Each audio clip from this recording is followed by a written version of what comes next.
All right, guys, it is 10:02 on this Wednesday morning. I hope everyone's having a great day so far. Let's begin this Leadership Live. Thank you for joining for July's Leadership Live. As I said already, I'm Jay O'Connor. I will be your host today, your intro and outro guy. We always like to get this started with our why at Rosewood, which is to multiply the blessings and opportunities that has been put into our trust. And we believe this Leadership Live is one of those great opportunities that we can allow ourselves to multiply our blessings to learn more. One of the ways we achieve this goal is through the Leadership Live, which allows all of our employees to grow. And as you can see from this slide here, we have completed quarter 2 and we are on to quarter 3, which is overcoming obstacles. And before moving on, I'd like to give a special thank you to Pierre Miller, Terrence Lachey, and Dr. Edward Fubara for their great presentations through quarter 2. Some of you guys this morning, as you came in, you probably noticed the quarter 2 pin on your desk when you came into the office today. That pin, which looks like this right here, I don't know if you can see that, this nice little guy, but this was given to all of our employees who attended all 3 meetings in quarter 2. And if you are attending this morning and know that you haven't attended all 3 meetings yet, you can always go back to our YouTube channel and watch the video and answer the question, and we can get you that pin for quarter 2. In total for quarter 2, we had 45 employees attend all meetings, and we had 8 additional complete, 2 out of 3. So if you're one of those 8 that would like a pin, just reach out to us and we can let you know which meeting that you missed, and you can watch it on YouTube. So today, to kick off quarter 3, we have our very own guest speaker, Scott Medeiros, Executive Vice President of Strategy and Execution at Rosewood. Today, Scott will be presenting the topic of critical thinking, and through his presentation, we'll learn about what critical thinking is, why it is crucial, and learn some techniques of our own to improve our own skills. We're very excited to have Scott here today. He's an extremely knowledgeable person, and it will be a gift and privilege to learn from his presentation. Without further ado, Scott, the floor is yours. I appreciate that, Jay. I think that particular introduction, along with $5, gets me a gallon of gas today, so I appreciate that. Very, very good. But as Jay spoke about, we're going to talk today about critical thinking. Now, when we look at critical thinking, some would probably say, wow, this is going to be a pretty boring conversation over the next hour. But I got a couple of things baked into the presentation. I hope I make it a bit more engaging and hopefully as well have a lot of takeaways for you at the end. So here's our agenda for today. We're going to have 4 particular pieces. We're going to start first with the what. And with the what, we're going to go like we always do into some definitions. I'll do a little comparisons. And also we'll speak a little bit about the applicability or why we need critical thinking in both our personal and professional landscapes today. Then we'll quickly go into the why. We always like the word why. It's very, very important. We'll see that even more so in today's presentation. But in the why section, we'll talk about the benefits. We'll talk about the importance of critical thinking. And we'll also talk about the impacts on individuals, on teams, and in organizations. And then we'll spend a little bit more time about the how. And in here, we'll talk about the characteristics. I've got some exercises, some challenges, so to speak, kind of baked into the presentation. And we'll do that in that particular section. And also we'll have some recommendations for skill development. And then at the end, we're going to sum it all up with some actions, because all this information is great, but unless we can actually, boil it down into something we can use every single day in order to make our lives better and our business more productive and more effective, then it really was a waste of time. So I have some actions for you. And then we'll talk about how to actually make a difference both internally and externally with your critical thinking skills. So as I mentioned, some ground rules for today. First of all, be present. I know we like to multitask, going back to Matt's particular session yesterday at Tuesday morning meeting, but let's be present. Let's focus for the next 45 minutes or so on critical thinking, on the instruction, and see if we can better ourselves at the end than we were when we began. So if you can, turn on your video. I like to see your smiling faces, but it also allows me to kind of take a scan of the audience at times to see if it's making sense, to see if indeed the information is being presented in such a way that you're comprehending it and be able to apply it later on. If you have questions, place them in the chat. Jay, I'm going to ask you to monitor the chat a little bit. If there is a particular lull in the presentation, you cue me with a question, I can address it. But we also will have a time at the end to address questions. So if you do put a question in the chat, Jay will capture it, and at a minimum, we will address them at the end. I want you to participate. Like I said, I've got a video baked into this particular session along with some additional challenges. And when we get to the challenges section, I'm going to have also a little incentive for you to participate in that particular part of the learning today. And then finally, find some takeaways. Again, you're going to dedicate some time, and we mentioned in number one, be present. Find some things that you can actually take away and apply so to make this next 45 minutes or so actually impactful on your day-to-day work. So the what? Well, definitions, critical thinking. So let's start with the kind of the geek version of critical thinking. All right, lots of words here, good word salad, as they would say. So let's tease out a couple of the more important words in this particular definition. An intellectually disciplined process, all right, where you're skillfully conceptualizing, applying, analyzing, synthesizing, evaluating information, right? And you're doing that through observation, through experience, and very important, reflection, right? Taking time to actually think about all the things and consider all the things that you have observed or if you have taken in through your experience. And then after that reflection, perform some reasoning, then get into some communication. And it's really to guide a belief or action. But that's a pretty long and complicated definition of critical thinking. So let's get a more basic version. All right. Critical thinking is the ability to think clearly and rationally. All right. Rationally. When you're thinking about rationally, you're thinking very intentionally, not emotionally. Okay. And so here we want to ensure that we're understanding the logical connections between the ideas or the situation that's being presented to us. But we can actually get this down even smaller. We can make it a concise version. All right. It's the objective analysis and evaluation to form a judgment. Now, the word judgment entails the fact that we've actually weighed the pros and cons, that we've looked at things from different perspectives in order to arrive at an objective, as you see in the beginning of this definition, analysis and evaluation. Again, taking away the emotion and making it more purposeful based on the facts. But being a Marine, I was always taught to keep things, keep it simple, stupid, or the KISS principle. So here's the true definition of critical thinking. It's how to think objectively, how to think very logically, unemotionally, in a very factual based way in order to discover the truth. And that's what critical thinking is. So when we think about comparing this, though, what critical thinking isn't, it's not creative thinking. Creative thinking is really about coming up with options. When we're thinking creatively, we've got a problem, got a situation, and we're trying to discover new ways in order to solve that particular problem or address that particular situation. So creative thinking is all about options. Critical thinking is also not strategic thinking. Strategic thinking is all about coming up with a strategy and then really how do we achieve the solution? How do we set a goal and track to that goal to achieve our strategic objective? So where creative thinking is about options, strategic thinking is about coming up or achieving a goal. So that means that critical thinking it's how do we know? How do we know that the problem or solution is true? So this is all about developing confidence so that as you're analyzing a situation, you're analyzing a problem, you're trying to come up with the appropriate next step. How can you be confident that that next step you're about to take is going to be the right one or have an impact on the particular situation or problem? So critical thinking is all about confidence or finding the truth. So let's look at the current state of things. So there was a study done over, you can see here, over 63,000 managers and over 14,000 graduates done by HBR, Harvard Business Review, back in 2019. And that study found that 60% of managers feel that critical thinking is the #1 soft skill deficiency. This is the one thing they think that people do not have.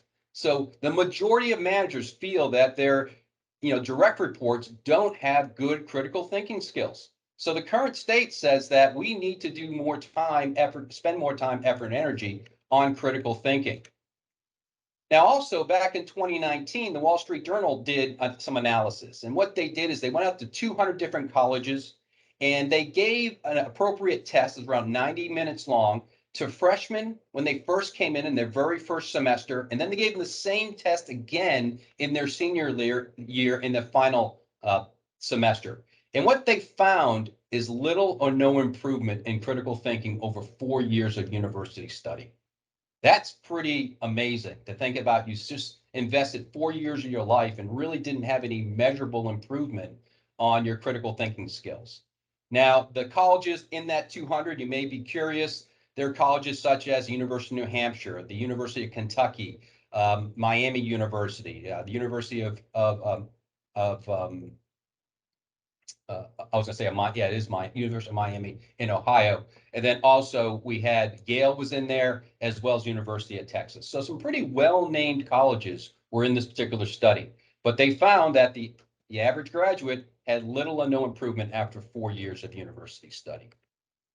Then you also add to this equation the fact that 50% of employers rate critical thinking of their current workforce as being average or worse. All right, so we know that managers feel that it's a deficiency, and now the employers are also saying, yeah, about half my workforce isn't very good at critical thinking. So again, it just shows the importance of this particular skill and the fact that we need to spend more time developing it. Critical thinking was also ranked as the #2 on the World Economic Forum's top list of requirements for a high-paying job. So back in 2020, a study was done, and the World Economic Forum found out that critical thinking, if you want to earn the big bucks, you want to earn the Benjamins, you need critical thinking, because they found that it's an essential skill to earn the top dollar out there in the marketplace. But more importantly, here's this final observation is important for all of us, right? Critical thinking is developed in the refinery of others' thoughtful opinions, where people can intellectually wrestle with the facts without worrying about offending others. Right? Think about our world today. Can we wrestle with the facts without worrying about offending others? So in fact, the environment in which we're currently operating in is making it very, very difficult to develop or to enhance our critical thinking skills. Because as the orange text at the end there says, without a culture of debate, we can't learn to think critically. Very important concept as we talk further on in this presentation. So the current state is critical thinking is important whether we realize it or not. It's important for our own personal lives and important for our professional lives as well. And it's something we should spend some time on. So let's talk about the why. All right, what are the benefits of critical thinking? We got 5 here. First of all, one of the big benefits of thinking critically is that it encourages curiosity. Right? It's that natural desire to figure out what is true. So you want to understand the links between all the ideas that you are evaluating. So the fact that you are curious is always going to be the hallmark of a critical thinker. If someone already has the answer as soon as the question is presented to them, most likely they're probably not thinking critically, because you need a little bit of curiosity to ensure that the information that you are taking in is indeed accurate and is indeed applicable to that particular situation. Another benefit is also it enhances creativity, right? We recognize and we build and appraise arguments. So again, we're looking at things from different perspectives. And by doing so, we're going to be creative in trying to come up with the right solution. It also enhances our problem solving ability, right? We want to find the importance and relevance of the arguments and the ideas that we are now evaluating. Okay, we also want to identify inconsistencies and errors in the reasoning. So when you're doing that through that critical thinking process, you actually are reinforcing your problem solving ability and improving the odds that when you get to it, you're making it based on factual reasoning. Critical thinkers also follow a more multifaceted practice. And what we mean by that is they approach things in a fairly consistent way. And that's kind of outlined in the second sub-bullet. Right? They observe something and then they kind of conceptualize it. And then they reason over what they've just put into concepts. And then they analyze it, they evaluate it. Going back to reflection, now they reflect on it. And then finally, once they've reflected on it, they synthesize the information and they communicate. They kind of go through those steps in a very logical order, very systematic way in order to arrive at their particular decision in which they communicate in the final step. And finally, it fosters independence. And what we mean by that, it justifies your own assumptions, belief, and values. Don't believe what someone else is telling you. Come to that conclusion on your own. Critical thinkers don't like being told what the answer is. They like being able to evaluate the information and also come to, hopefully, a similar conclusion. How often do we look at what's happening in today's world and we're being told what to think? We're being told what the next step is. We're being told what our opinion should be. Well, if you're a critical thinker, none of that works on you because you want to come up to your own independent decision, and that's what you do. There's also some additional pros here, a couple of bullets. First of all, it stresses deduction over inference. So for those who understand the difference between deduction and inference, put yes in the chat right now.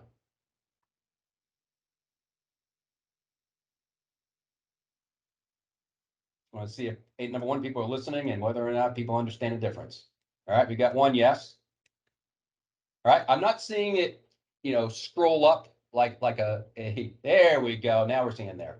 Well, actually, the difference between the two is in that sub bullet. All right, deduction is actually using facts and analysis. Right, it's being more objective, where inference is really using feelings and assumptions. Okay, so one of the benefits of critical thinking is you use deductive reasoning versus inference. Another additional benefit is the fact that it values evidence over authority. I mentioned earlier about being told what to think. Just because someone is in a position of authority doesn't necessarily mean that they're right. Right? So what we need to do is diminish that reliance on that authoritative direction and use some critical thinking to ensure that what is being told to you is indeed factual and makes sense, is reasonable, and the appropriate amount of balance and judgment has been applied to it. It also, if you're a critical thinker, you avoid black and white thinking, right? The absence of one idea doesn't validate the opposite. If you believe in one thing, doesn't mean you don't believe in the other thing, right? You can actually have a more of a dichotomy in this particular world if indeed you're a critical thinker. Okay. It also reduces moral judgments, those personal judgments, those, again, the emotional piece I've been speaking about quite a few times, and it focuses on what can be proven with evidence. That is the true weight of the decision making when you do critical thinking. It's not what you feel, it's what you can prove.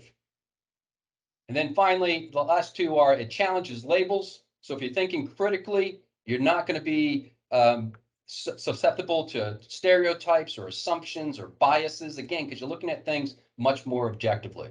And finally, it supports change. So if you can go through the rational thought process of critical thinking and come to the conclusion of why we're needing to change, you're going to be much more supportive of that change. And so again, it just allows you to minimize that resistance and to get clarity around any change.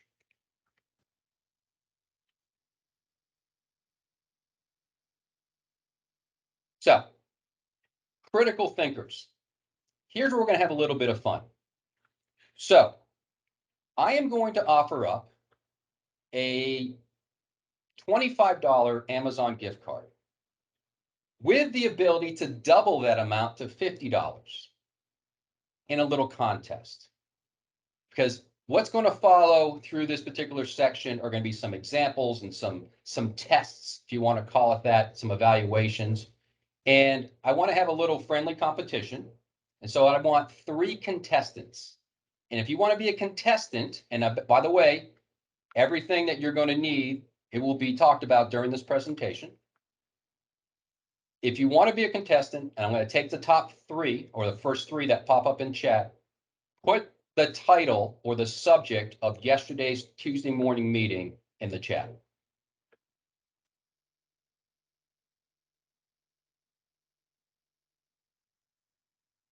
First of all, who listened to Tuesday morning? Okay, Melissa, you're in. I got 1. I need 2 more. Byron, okay. And Jessica. Okay, those are the first 3.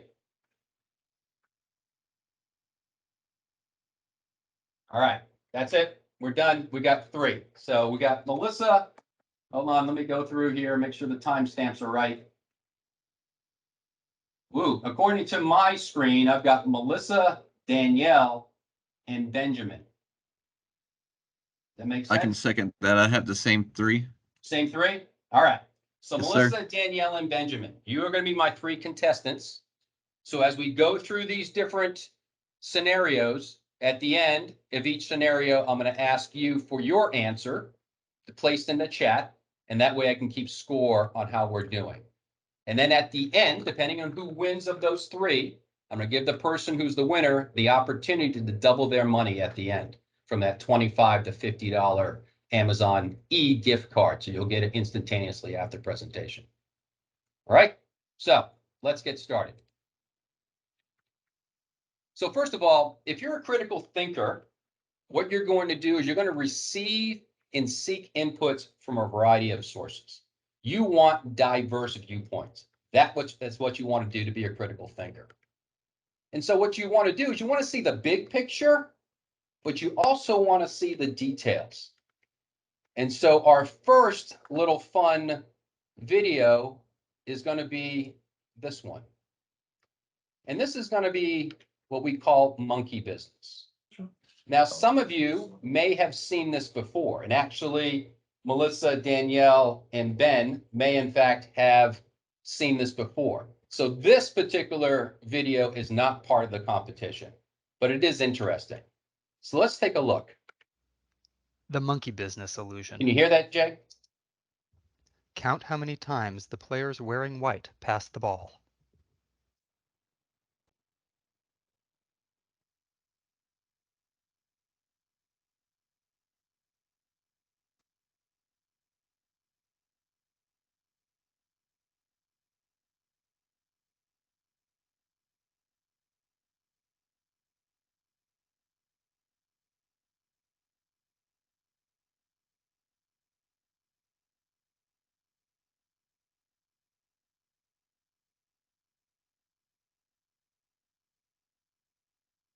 If you know how many times the white team passed the ball, put that number in the chat.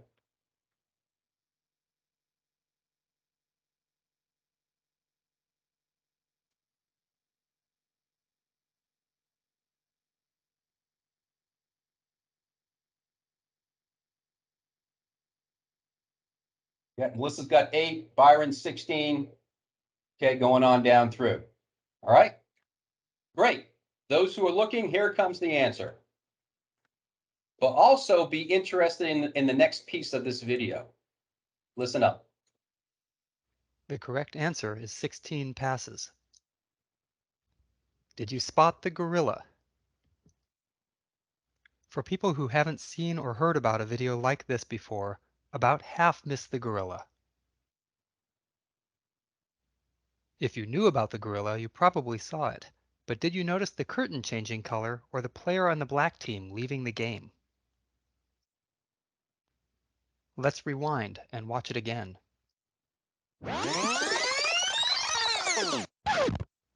Here comes the gorilla, and there goes a player, and the curtain is changing from red to gold.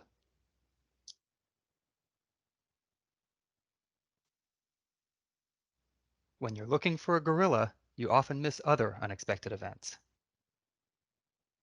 So for those who gave the numbers in the chat, did you also see the gorilla?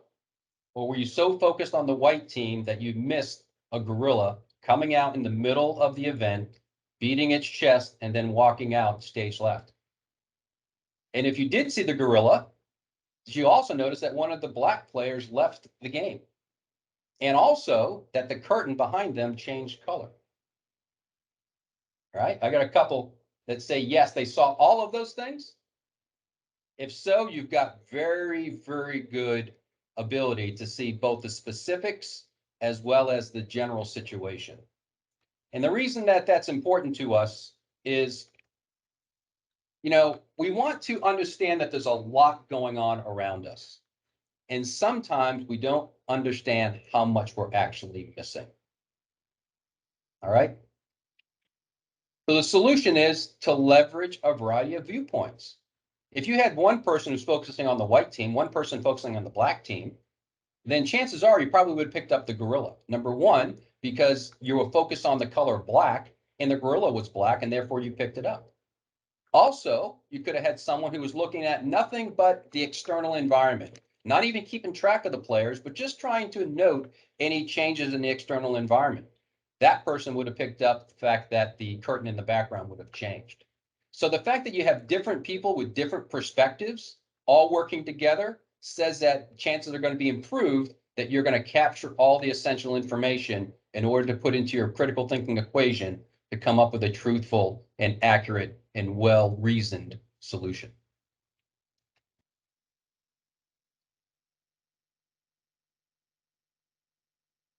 So the second thing that critical thinkers do, they have reasonable discussions with people they disagree with.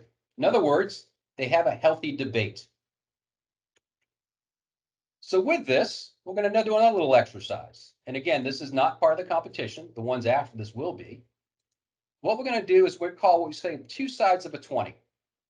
So if I were to show you this side of a $20 bill, and I asked you to describe to somebody else or argue what was on this side of the $20 bill, you may come up with things, well, I've got a picture of Andrew Jackson, or I see the number 20 in sort of a grayish, excuse me, not grayish, a brownish or a goldish looking font at the bottom right-hand corner. Or I might say there's a seal on either side of the president image on this particular image.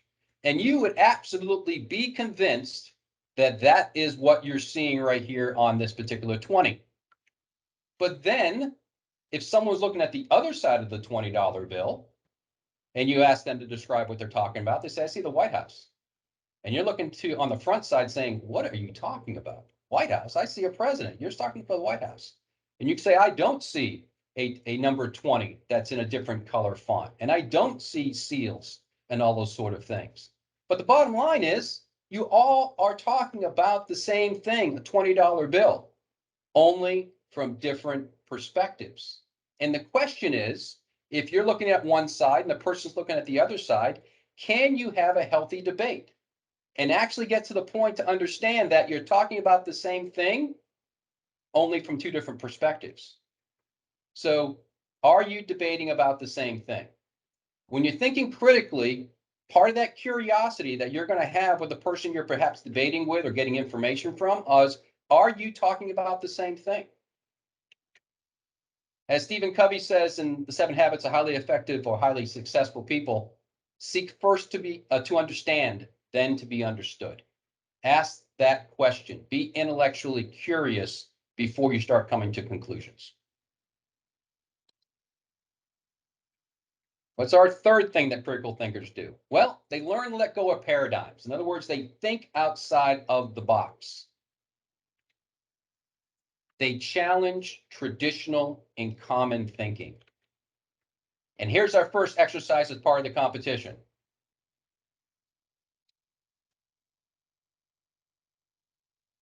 This is something called Maslow's hammer. Okay? So the thing is, you can move one of these 7 cards in order to make this equation actually truthful or accurate or make sense. You can move only one card. So for our 3 contestants, which card would you move? And I'm going to give you 30 seconds to think about it.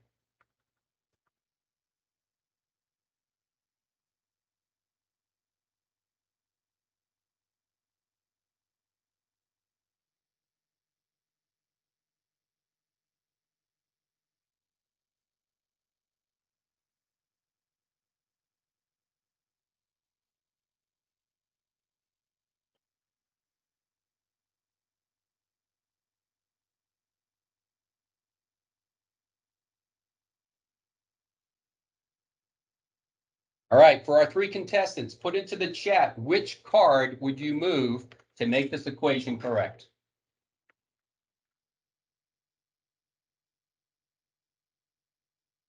Melissa says they're going to move 3. Ben says switch 3 and 5. And I'm waiting for Danielle's answer. Get rid of 3. All right, you're going to get 2 answers. You're going to take away 3. You can only move it. You can't get rid of 1. Danielle, you got an answer?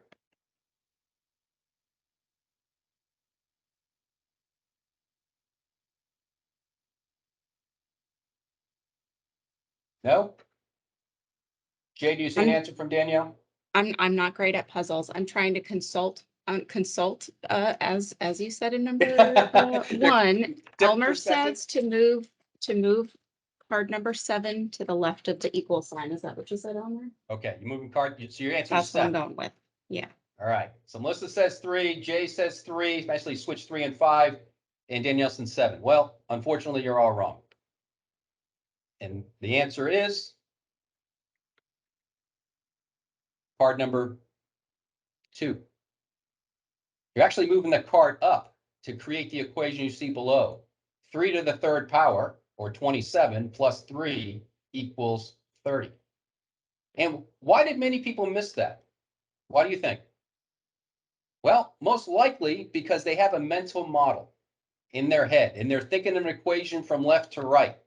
And they're thinking, in this particular case, of an addition problem, maybe move it across, doing all those sort of things. They didn't think at all about outside the box thinking and saying, wait a minute, maybe there's something else I can do to these numbers in order to come up with my solution. So this is sort of what we call Maslow's hammer. And it was developed back in 1966 by a gentleman called Abraham Maslow. And what his theory is, it says, if all you have is a hammer, everything looks like a nail. So you got to be aware of your mental models, because if you have a particular mental model or a paradigm, then that can actually distort reality to force you to put what you're seeing into your mental model. So whenever you're in a situation where you can say, model A would tell me this, but if I changed it to model B, it would tell me that, then you're starting to think about things critically, right? So right now, all our contestants are equal because no one didn't get that answer right. That's all right. So number 4, critical thinkers change their mind if they find that they were wrong. In other words, they're open-minded. So here's a concept about a preacher, a prosecutor, a politician, or a scientist. There's an author called Adam Grant, and what he talked about is most times when people are in conversations, they're taking one of these personas. Many people take the persona of a preacher, and what they're going to do is they're going to focus on preaching to the other person what they know is right. Right? I'm right, and I'm going to convince you that I'm right. Or they could take the perspective of a prosecutor, and all they're going to try to do is prove that the other person is wrong. Right? I know what's right, what you're thinking is wrong, and so I'm going to prove that you're wrong and that I'm right. Or they could take the perspective of a politician, and they're only going to engage with you if you agree with them. So they're not even going to debate you. They're only going to agree to have a conversation with you if you already believe what they believe. But in reality, when we approach a conversation with an individual, we should approach it as a scientist, which is to prove that your particular perspective is either right or wrong. You're open-minded. You're willing to be wrong if the other person can produce a very, very logical argument. But it's quite often that we take the position of a preacher, a prosecutor, or a politician, and we avoid being the scientist, and therefore we are not thinking critically. We also, critical thinkers, they avoid dichotomous thinking, right? Or absolutes, ones or zeros, black or white, right? We talked a little bit about that. And so there's a difference between something to being an opposite versus something being a negative. And so now our next exercise. This is called the Wason selection task. It was created by a gentleman called Peter Cathcart Wason back in 1966. And here's the challenge. So you have these 4 cards. And the rule is, if a card has a vowel on one side, then it has an even number on the other side. So the challenge is, which card or cards, so it could be more than one, do you need to turn over in order to determine if the rule is true or false? That's our question for our contestants. 30 seconds.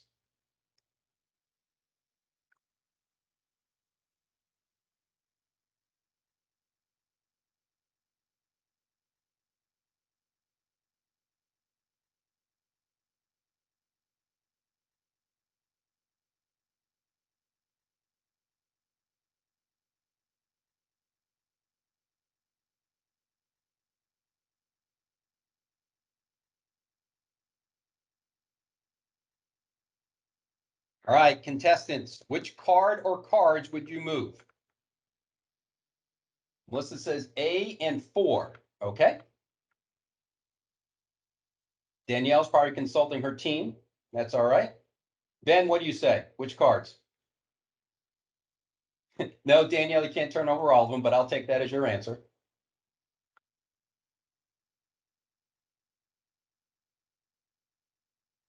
Ben, got an answer? A and 7. Well, hold that thought because we're going to do one more of these. So here's the same task, only using something that people will know more about from a theme perspective. So in this particular case, if a person drinks an alcoholic beverage, then they must be over 21 years of age. So again, which card or cards do you turn over in order to determine if the rule is true or false? 30 seconds.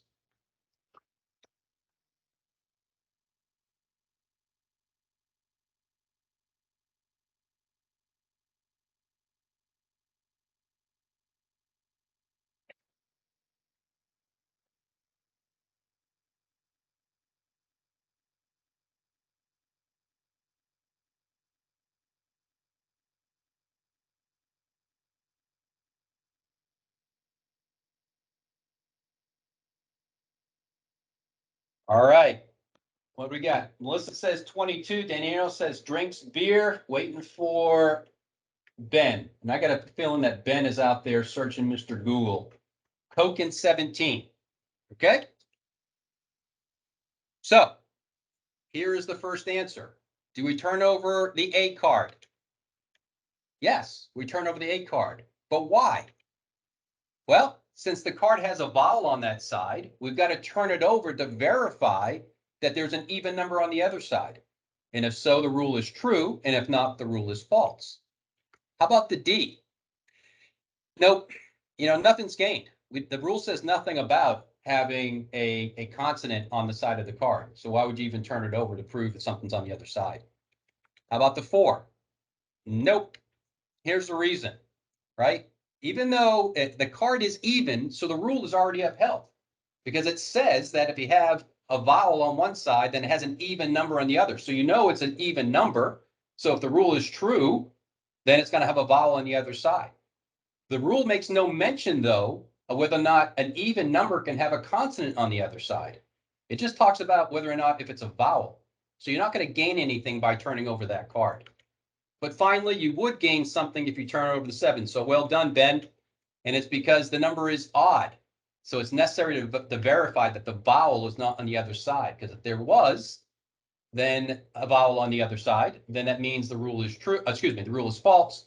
And if there isn't, then the rule is true. All right? Let's see how people generally do on this. 45% generally pick A in the 4 card. So we had Melissa picked up that, so she's in good company there. 35% picked the A card alone. Didn't have that as a particular answer. 7% picked 3 cards. The A, the 4, and the 7. Only 4% of the population who are given this particular test picked the A and 7 card. So well done, Ben. And the other 9% picked a combination of cards. All right. How do you do on this one? Well, yes, we need to turn over the drinks beer card, right? Because we need to verify that the age is over 21 on the other side. We don't need to turn over the drinks Coke card because nothing's gained, just like in the previous example, right? There's no mention of whether or not a person who is over 21 can drink Coke, not part of the rule. We don't turn over the 22-year-old, just like before, right? Nothing's gained, right? The drink is over 21, the rule's already upheld, and if the rule makes no mention of whether those who are over 21 can drink Coke. And then finally, yes, we would turn over the 17. So well, again, Ben, way to go. Oh, take that back, Ben. You said Coke in 17. Nah, it's actually beer in 17. So Ben, sorry, you didn't get that one right. But here's what the research says. It says that when we use more relatable topics, we generally have a better chance of getting that particular selection task correct. And it's because of the theme that's involved. We have a better appreciation to evaluate things when we put them in the context of life. Between numbers and letters, not so much. When we talk about things that we actually experience in life, like drinking, whether it's Coke or alcohol, people tend to have a better ability to come up with the correct answer. So 50% plus increase when they did the research back in the 70s, 74% increase when they did it in the 80s. But the bottom line is regarding the rule, what is not stated is as important as what is stated. Like I said, they made no mention to the consonants, no mentions of whether or not people who are over 21 can drink Coke. So don't be fooled by that, right? Don't get sucked into trying to prove something that the rule didn't have anything to do with. And so that is the Wason selection task. Ben, you're in the lead. All right, a couple more here. Critical thinkers become aware of their cognitive distortions, right? They're aware of their labels, their gremlins, those inner demons that they have, their prejudices. They also be aware of their interpretations, their assumptions, and limiting beliefs. Critical thinkers also develop as individuals every day. They always are looking to learn more. They embrace continually learning. They are fascinated about why things work or don't work, or how they work or don't work. They have curiosity. So here's just an exercise for an example. It's called the 5 whys. You have a problem, and it says the website isn't ready. So the first thing is you ask, well, why isn't the website ready? And the answer is, well, the code is not ready. You ask again, all right, why isn't the code ready? The specs aren't done. You ask why a third time. Why aren't the specs done?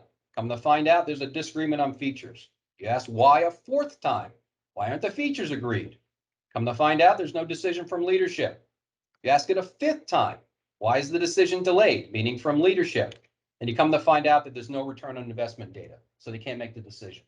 By going through the 5 why process, by being curious to want to understand why the website isn't ready and going through the 5 whys, you actually arrive at the root cause of the problem, which is we don't have any return on investment data. Therefore, we can't make the website ready. If you didn't ask those 5 whys, you would have jumped on reason number 1, spent a lot of time, effort, and energy around the code, when in reality, that wasn't the problem at all. Okay. Number 9, we have creative, innovative, and original ideas. Right? Critical thinkers are always looking for new and innovative things. And then finally, they avoid paralysis by analysis. They don't spend too much time thinking. They do spend some time doing. All right? So that's what we talk about, how to be a critical thinker. So the actions, as we roll in towards the end here, 15 minutes remaining. I'm going to give you a 6-pack of MVQs. And MVQs stand for most valuable questions. Your first one, always ask, why are we doing this? What are we trying to solve? And we demonstrated that by the 5 whys. So you now have a tool to help you through this first question. Second most valuable question, what can we safely assume? We showed that through the Wason selection task, right? Looking at the specifics and not getting distracted, but focusing truly on the facts. And then we can actually make sure that our assumptions are indeed valid. How strongly is our reasoning supported by relevant information? Well, we talked about that in being a scientist. Be willing to be wrong, right? Be willing to see other perspectives and not just go in knowing the answer and staying affixed to that particular answer. Number 4, are we using insights from the widest viewpoints? We saw the business or the monkey business illustration, or see the gorilla. That's what you should think about. Different points of view in order to do that. The 5th question, are we all agreeing on the meaning of this idea or concept? And we demonstrated that through the 2 sides of the 20 demonstration or discussion. And then finally, what is the best way to interpret this information? We should always be asking ourselves that question, and that is to avoid the paradigm lock or Maslow's hammer illustration that we talked about. In reality, we're always looking, how do we know what we know? How is this knowledge validated? And what does this knowledge serve? Those are the overarching reasons for why we're going to go through the 6 packs of questions. Because in the end, what you want to do is you want to develop a critical spirit.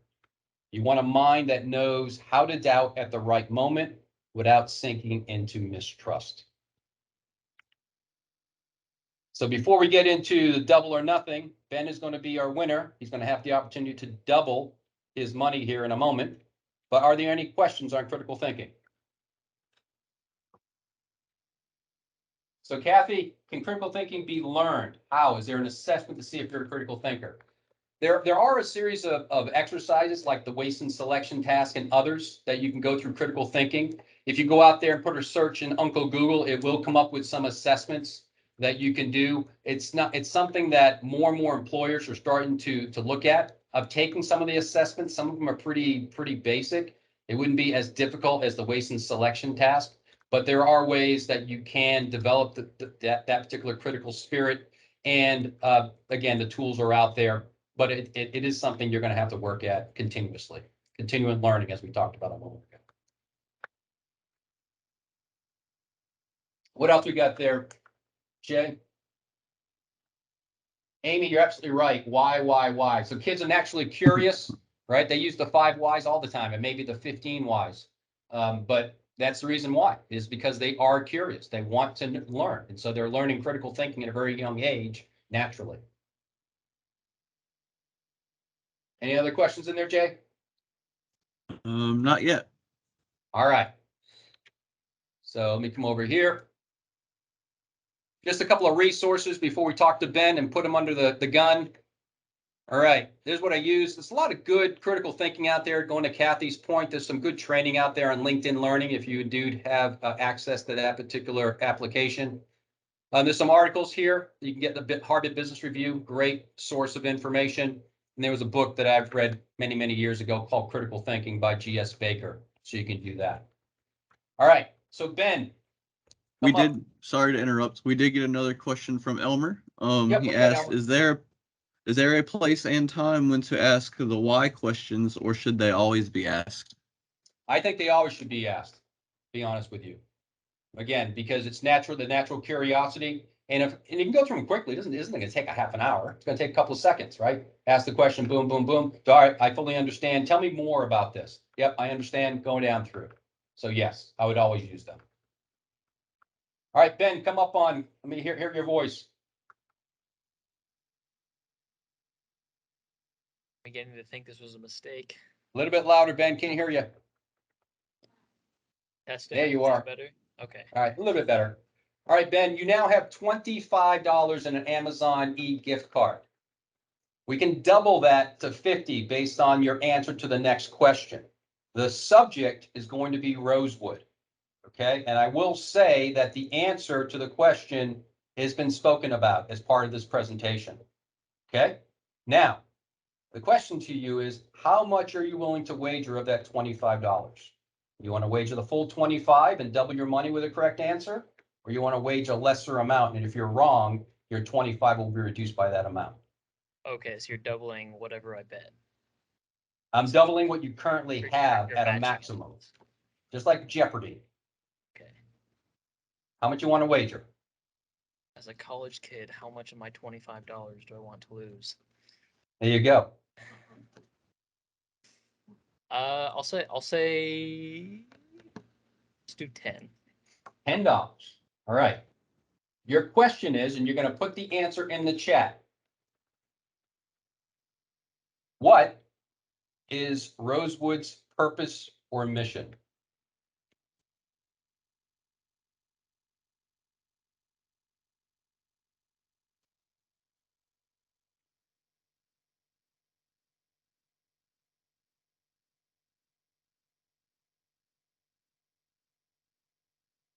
Something along those lines.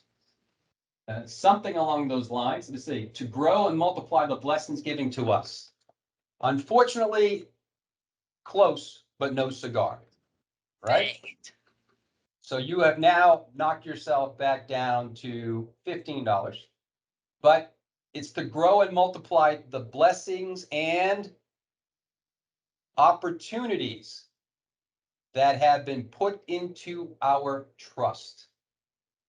That is the purpose of Rosewood. Right? So nice try, Ben. I appreciate you participating today. Thank you to Danielle as well as Melissa for playing as well. Hopefully the critical thinking exercises that we were doing kind of spark some curiosity to get better at that. And in doing that, I want to go to a quick advertisement for next week's Leadership Live. In August, we have creative problem solving. And given the fact that critical thinking actually aids problem solving, as we talked about as part of the benefits and additional pros, I would think that critical thinking will be a key part of coming up with creative problem solving solutions. So with that, one final opportunity for questions. I hear none. I've got 5-2 after the hour. I want to thank you for your time. If you have any questions on critical thinking in the future, be happy to answer them. Just come by my office. Appreciate it. Thank you, All right. Thank you, Scott. That was an excellent presentation and an excellent start to our third quarter. You've given us quite a bit to critically think about. But that does do it for this Leadership Live. Thank everyone for joining. And like Scott said, if you have any extra questions regarding the presentation, reach out to Scott or marketing, and we'll be happy to get that for you. We hope you all have an excellent rest of your day. Thank you.